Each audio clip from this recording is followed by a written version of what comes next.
अरे ड्राइवर, गाड़ी रोको जरा। क्या हुआ स्वाति, यूं अचानक तूने गाड़ी क्यों रुकवा दी? यार बहुत तेज भूख लगी है, चल ना वो चाउमीन खाते हैं। तू भी ना कितने बड़े घर की बेटी है, महंगे महंगे होटल में खाना खा सकती है, लेकिन तुझे ना जाने क्या शौक है ठेले का खाना खाने का। अच्छा चल, और अब ये सब लेक्चर देना बंद कर समझी। अब जो पसंद है वही खाऊंगी ना, और जो स्वाद इन ठेले वालों के खाने में होता है ना, वो तो 5 स्टार होटल के खाने में भी नहीं होता। स्वाति अपनी दोस्त निधि के साथ चाउमीन के ठेले पर पहुंच जाती है और बड़े मजे से चाउमीन खरीद कर खाने लगती है। कुछ देर बाद वहाँ पर एक छोटी भिखारी बच्ची आती है। दीदी दीदी कुछ खिला दो ना, बड़े जोरों की भूख लगी है। भूख लगी है? अच्छा रुक भैया, 1 प्लेट इसके लिए बना दो और 1 प्लेट पैक कर दो। स्वाति उस ठेले वाले से कहकर उस भिखारी बच्ची को खाने को चाउमीन देती है। उसी ठेले पर पास में खड़ा एक लड़का रोहन ये सब देख रहा था। इतने अमीर घर की लड़की का ऐसा व्यवहार देख उसे बड़ा अच्छा लगता है। चाउमीन खाकर वो गाड़ी में बैठकर अपने घर चली जाती है। दरअसल स्वाति को ठेले का खाना खाने का बड़ा शौक था और इसलिए वो अक्सर किसी न किसी ठेले पर पहुंच ही जाती थी। ऐसे ही रोहन भी कभी कभार ऑफिस से आते वक्त शाम को किसी न किसी ठेले पर रुकता तो उसे स्वाति भी मिल ही जाती। अब यूं ही ठेले पर मिलते मिलते ही उन दोनों को आपस में प्यार होने लगा। और कुछ दिन बाद, रोहन मुझे कुछ नहीं पता, मैं शादी करूंगी तो बस तुमसे और किसी से नहीं। तुम जल्दी अपने घर वालों से जाकर बात करो, मैं भी अपने पेरेंट्स से बात करती हूँ। मैडम, आप महलों की रानी हैं और मैं ठहरा एक मिडिल क्लास लड़का। तुम शादी करोगे या नहीं मुझसे, या मैं ही आ जाऊँ बारात लेकर तुम्हारे घर? अच्छा बाबा, ठीक है, मैं घर पर बात करता हूँ। रोहन इस बारे में अपने घर पर बात करता है। इधर स्वाति भी अपने परिवार वालों को मना लेती है। फिर सबकी रजामंदी से उन दोनों की शादी हो जाती है और स्वाति जो अमीर घर की लड़की थी अब अपने मिडिल क्लास ससुराल में आ जाती है। अपने ससुराल आते वक्त भी स्वाति का ध्यान उन गलियों में लगे हुए ठेलों पर ही था। स्वाति का ससुराल चांदनी चौक में था, जहाँ खाने के लिए तरह तरह के ठेले लगे हुए होते थे। ये मेरे ससुराल वाला घर तो कितनी तंग गलियों में है, लेकिन यहाँ ठेले बड़े मजेदार हैं। ओए होए, क्या है ये? छोले भटूरे, बर्गर, चाउमीन, गोलगप्पे, दही पापड़ी और वो आलू पूरी, कढ़ी चावल, वाह वाह वाह, मजा आ जाएगा। कुछ देर बाद वो अपने ससुराल पहुंच जाती है, जहां उसकी सास हाथों में आरती की थाली लेकर उसका स्वागत करती है। आजा मेरी छोटी बहू, तेरे ससुराल में स्वागत है। अब मेरी दोनों बहुएं आ गई। अब मैं इन घर गृहस्थी की जिम्मेदारी से मुक्त हो गई। बड़ी बहू जा स्वाति को उसके कमरे तक छोड़ा। जेठानी अपनी देवरानी को कमरे में ले जाती है। जेठानी जी, ये कमरा कुछ छोटा नहीं है? देवरानी जी, आपका घर बहुत बड़ा है, इसलिए आपको ये कमरा बहुत छोटा लग रहा है। हाँ, हो सकता है। कल तुम्हारी पहली रसोई है तो जल्दी उठ जाना। अब तुम आराम करो, मैं चलती हूँ। अगली सुबह स्वाति सबके लिए मीठे में हलवा बनाती है और साथ में पूरी पकवान। उसके हाथ का खाना घर वालों को कुछ खास पसंद तो नहीं आता, लेकिन फिर भी सब उसका दिल रखने के लिए उसकी झूठी तारीफ कर देते हैं। फिर दिन के समय पड़ोस की औरतें स्वाति की मुंह दिखाई करके चली जाती हैं। ऐसे ही शाम हो जाती है। बाजी, घर में तोरी, कद्दू और घिया रखा है, रात की सब्जी में क्या बनाऊं? बहू, ऐसा कर घिया ही बना ले, वो पिछले हफ्ते का रखा हुआ है जो उमा बहन ने दिया था जब वो गांव से लाई थी। ऐसा ना हो कि कहीं वो खराब हो जाए। हैं? घिया? घिया डिनर में कौन खाता है? ना बाबा ना, मुझसे तो नहीं खाया जाएगा। आज तो बाहर का कुछ खाने का मन है, जैसे दही भल्ले, राजमा चावल, ऐसा कुछ। इस गली के बाहर ही काफी ठेले हैं, लेकिन अब मैं बाहर कैसे जाऊं? नई बहू, कल शादी हुई नहीं कि आज निकल पड़ी। कुछ दिमाग लगा स्वाति, कुछ दिमाग लगा। हाँ, आइडिया। स्वाति पेट दर्द का बहाना बनाकर कमरे में चली जाती है, साथ ही खाना खाने से भी इनकार कर देती है। रौनक को फोन करती हूँ, वो आएंगे तो उनके साथ डॉक्टर का बहाना बनाकर बाहर चली जाऊंगी। यही सोचकर स्वाति रौनक को फोन करती है, लेकिन रौनक अपने ऑफिस के काम में बिजी था, जिस कारण वो फोन नहीं उठा पाता। ओफो, ये रौनक का बच्चा तो फोन ही नहीं उठा रहा। कुछ और दिमाग लगा स्वाति। इधर उधर देखने के बाद स्वाति की नजर सामने बनी खिड़की पर जाती है और वो उस खिड़की से बाहर चली जाती है और झट से पहुंच जाती है दही भल्ले के ठेले पर और भरपेट दही भल्ले और फिर राजमा चावल खाती है। लेकिन उसे पड़ोस की गप्पू काकी देख लेती है। हाँ, ये तो वो अपनी सरला की नई बहू है ना, जो कल ही ब्याह कराई है। हाय राम, कैसा जमाना आ गया है, कोई लाज शर्म ही नहीं है आजकल की बहुओं को। कुछ देर बाद, ये लो भैया पैसे। मैडम जी, 200 के खुले नहीं है। कोई बात नहीं, तुम रख लो टिप समझकर। अब वो पेट भरकर वापस उसी खिड़की से अंदर आ जाती है। कुछ देर बाद उसकी जेठानी उसके लिए खिचड़ी बना कर लाती है। ये खा लो स्वाति, इससे पेट दर्द ठीक हो जाएगा। नहीं नहीं दीदी, बिल्कुल भी भूख नहीं है। अभी थोड़ा दर्द है ना पेट में, कुछ नहीं खाऊंगी तो थोड़ी देर में अपने आप आराम मिल जाएगा। अच्छा ठीक है, लेकिन भूख लगे तो बताना फिर। अगले दिन गप्पू काकी उनके घर आती है। माना सरला, आजकल मॉडर्न जमाना है, लेकिन ऐसा भी क्या मॉडर्न कि कल की आई हुई बहू आज खुले मुंह ठेले पर खड़े होकर गपागप खाए जा रही है। तू किसकी बहू के बारे में बात कर रही है? तेरी और किसकी? कल ही रात को मैंने उसे बाहर ठेले पर खाना खाते हुए देखा। सुना है कि वो बड़ी अमीर है, फिर ठेले का खाना। इतने में स्वाति भी वहां आ जाती है। क्या मुझे देखा आपने? नहीं तो मेरा तो पेट दर्द था। कल तो मैं अपने कमरे से बाहर भी नहीं निकली। हो सकता है आपने किसी और को देखा हो।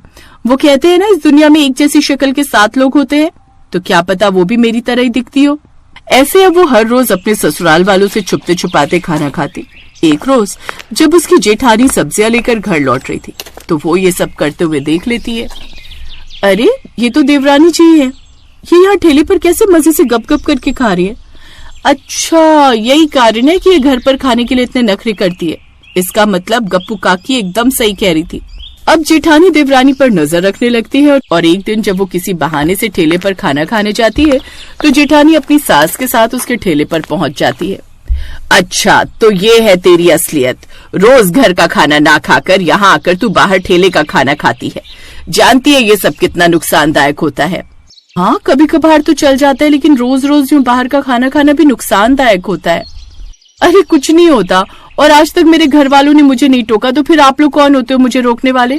स्वाति ये सब बोल ही रही थी कि तभी अचानक से उसके पेट में तेज दर्द शुरू हो जाता है।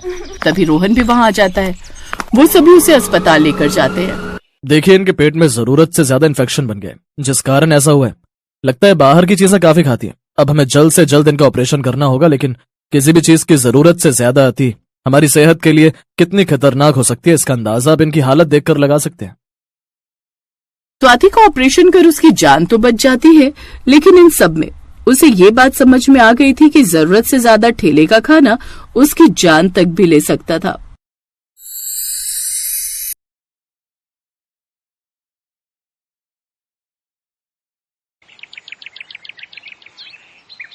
निशा और माधवी फ्रेंड्स थी। निशा जहां अमीर घर की लड़की थी, तो वहीं माधवी एक गरीब परिवार से थी, लेकिन फिर भी उन दोनों में दोस्ती काफी ज्यादा गहरी। आज वैलेंटाइन डे था। वाह माधवी, तुम इस ड्रेस में कमाल के लग रही हो, और तुम भी निशा। Thank you. तो तुम दोनों भाइयों ने आखिर हम दोनों बहनों को फंसा ही लिया। हाँ अच्छा जी, हमने तुम्हें फंसा लिया या तुमने हमें फंसा लिया? हाँ हम हैं भी तो इतने हैंडसम, क्या करें? अरे जाओ जाओ अपने मुंह मियां मिट्टू, तुम लड़के तो बस हमेशा अपनी तारीफ करते रहते हो। अच्छा ये बताओ, तुम दोनों शादी कब कर रही हो हमसे? विवेक, मैं एक गरीब परिवार से हूँ। निशा की गरीब सहेली बनने के ताने मुझे हमेशा लोगों से सुनने पड़ते हैं। अब तुमसे भी मैं शादी कर लूंगी तो लोग तो ना जाने मुझे कैसे कैसे ताने देंगे। ओए तू ना लोगों की चिंता मत कर, और तेरे माँ बाबा को मैं मना लूंगी। अरे यार सोचना, हम दोनों एक ही घर में रहेंगे, हम चारों खूब मस्ती करेंगे, घूमेंगे फिरेंगे, खूब धमाल करेंगे, बड़ा मजा आएगा। कुछ दिनों बाद उनके सब परिवार वाले एक दूसरे से मिलते हैं। फिर सबकी रजामंदी से उनकी शादी हो जाती है। दोनों सहेलियां देवरानी जेठानी बनकर एक ससुराल में आ जाती हैं। शादी के 4 महीने बाद दोनों सहेलियां खुशी से रहती थी, साथ में अपनी सास का भी खूब ख्याल रखती थी और एक दूसरे से हर बात शेयर करती। उनके पति अपना बिजनेस चलाते थे। धीरे धीरे दोनों भाइयों में काम को लेकर अनबन होने लगी। ये तुम क्या करने वाले थे अर्जुन? आज हमारे हाथ से इतनी बड़ी डील चली जाती तो हमारी कंपनी पूरी तरह बर्बाद हो जाती। कुछ भी मत बोलिए भैया, मैंने बहुत सोच समझकर ये प्लान तैयार किया था और ये हमारी कंपनी के लिए एकदम परफेक्ट था। आपकी वजह से आज इतना बड़ा प्रोजेक्ट रुक गया। ऐसा कुछ नहीं है अर्जुन, कंपनी का प्रॉफिट और लॉस मुझे भी समझ में आता है, और तेरा आइडिया बिल्कुल बकवास था। ऐसे तो हमारी कंपनी डूबी जाती, इसलिए मुझे अपना आइडिया सामने रखना पड़ा। रहने दो भैया, मेरा मुंह मत खुलवाओ। मैं कब से देख रहा हूँ, जब से आप कंपनी संभाल रहे हो आप अपनी ही चलाते हो। आप मुझे कभी आगे आने ही नहीं देते, चाहे फिर वो घर के फैसले लेने की बात हो या कंपनी की। लेकिन बस अब और नहीं, अब मुझे बंटवारा चाहिए। ये तू क्या बोल रहा है अर्जुन? कुछ भी मत बोल। कुछ नहीं, मैंने एक बार कह दिया ना बंटवारा चाहिए तो मतलब चाहिए। दोनों के गुस्से से लाल मुंह देख उनकी माँ जानकी उनसे इसकी वजह पूछती है। क्या हुआ तुम्हें? तुम दोनों का मुंह क्यों फुला हुआ है? माँ हम दोनों भाइयों को बंटवारा चाहिए। क्या तुम दोनों को बंटवारा चाहिए? तुम दोनों का दिमाग तो खराब नहीं हो गया? अरे तुम दोनों की पत्नियां 4 महीने से गर्भवती हैं और ऐसी हालत में अब तुम्हें बंटवारा चाहिए। मैंने कह दिया ना माँ, मुझे बंटवारा चाहिए मतलब चाहिए। ठीक है माँ, इसे यही सही लगता है तो दे दीजिए इसे बंटवारा।